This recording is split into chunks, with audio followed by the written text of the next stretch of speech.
Эту арычную воду дети пьют не из любопытства, а потому что в селе Зарташ нет другого источника питьевой воды. Местные жители регулярно убирают траву и мусор вдоль канала, чтобы вода более или менее была чистой.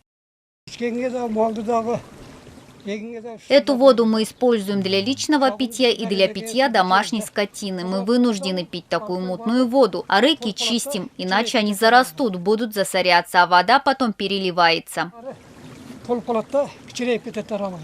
Вначале вода из реки попадает на поля, а уже потом направляется в село. На каждой улице есть арыки, откуда местные жители ее набирают. Люди понимают, что эта вода опасна для здоровья, поэтому перед употреблением отстаивают ее пару дней.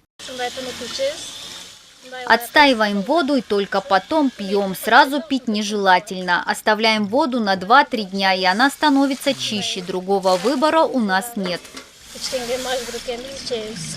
Местные власти обещают, что до конца этого года проблема с доступом к чистой питьевой воде в селе Зарташ решится. В настоящее время здесь уже пробурили скважину и установили насосы для добычи пресной воды. Осталось проложить водопроводные трубы к сельским домам.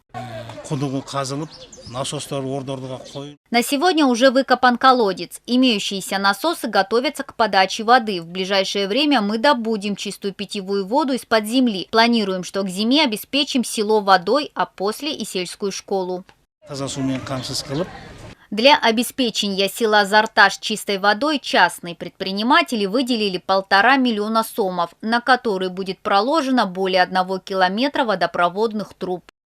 Мадина Низамова, Адыл Оразалиев и Ният Эргешева, ЛТР, Баткенская область.